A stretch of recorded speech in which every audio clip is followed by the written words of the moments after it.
When Donald Trump attacked the media while appearing on the set of a Sean Hannity hosted town hall, the Fox curated crowd went nuts.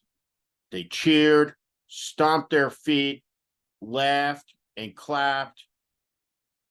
What were they cheering for? What exactly is it that they are against? What do they oppose? What is the media? One way to think about it isn't through an ideological prism, but as a roaring rapid. Anything that falls into it is swept away, taken by the river, immediately swallowed by the churn, and it's gone. It erases everything that is tossed into it by taking it away, disappearing it. Isn't that how much of the American media functions today? It runs like a children's soccer team en masse towards one event, say the war in Ukraine, and then runs away just as fast, careening towards another. So on one day, Donald Trump talks about building concentration camps, and then poof, it's gone from the conversation. And the next day, he talks about arresting political opponents, and then poof, it's gone from the conversation.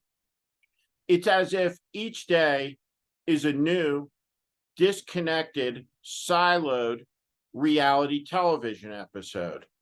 In one moment, Meatloaf and Little John can be great friends, and in the next, the most bitter of enemies. But nothing occurs between the two to explain what happened and why, what changed. Isn't that what the media is? It is the projection of disconnected events chosen for their momentary ability to sensationalize, to get clicks, to entice, to draw people in and keep them from looking away. And there has been no star greater in this era than a con man, a hustler, a wannabe dictator named Donald Trump, who very narrowly took the presidency in 2016 and then was defeated by Joe Biden in 2020. Well, let's understand Donald Trump's aspiration to be a dictator and broaden it out just a bit.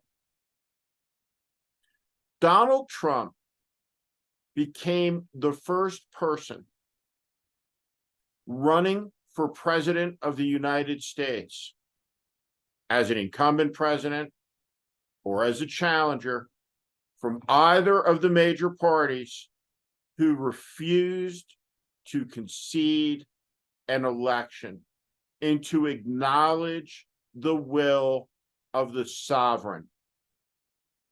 Even during Civil War, Abraham Lincoln understood that if the people chose to remove him from power, then he would go, as did Franklin Roosevelt. Every president, even the presidents in the midst of our most important and dangerous crises, understood the sovereign will decide who is given temporary legal authority with plenty of restraints imposed upon them to make the laws, interpret the laws, or to execute the laws. The achievements of our ancestors are extraordinary. They have given us the oldest republic in the world. And we, as a people, many of us, have become indifferent to it. But we should not become indifferent to the magnitude of the breach of faith and Americanism and the betrayal of the United States, which we should all hold in our hearts with the deepest contempt for the people who did it. They must never, ever hold political power again in this country in any form and in any combination. And what that means is that we, the people of all different faiths and political beliefs and ethnicities and identities, must come together under the most important umbrella of identity that we all share. We are Americans. There have only ever been, in all the history of the world, slightly more than 600 million of us. More than half of the Americans who have ever lived are alive right now. Our story is unfolding.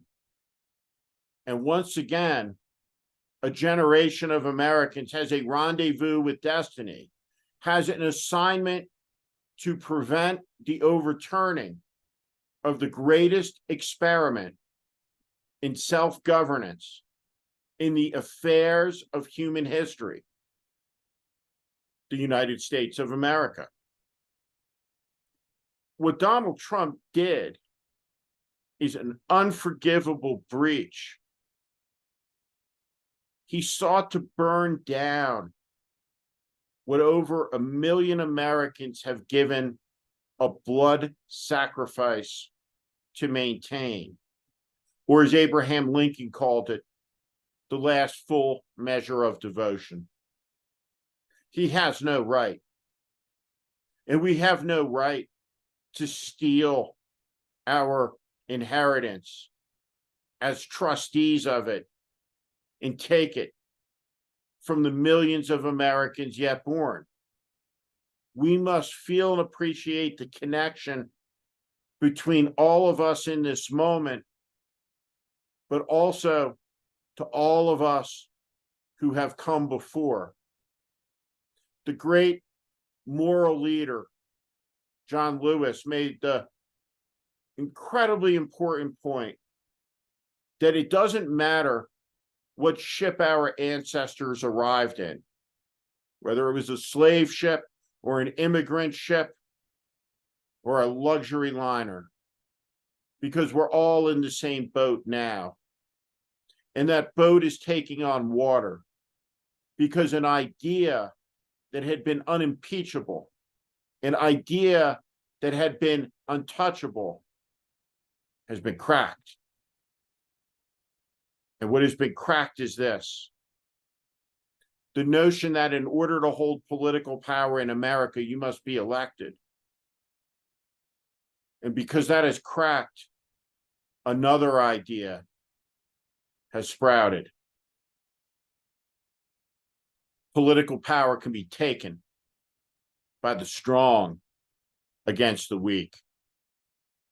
And understand this: it's a recipe for disaster and a harbinger of evil. Thank you for watching. Make sure you subscribe to our channel so you never miss a video. Also, for more content just like this, please consider joining our Warning Premium community. You can find out more in the description below.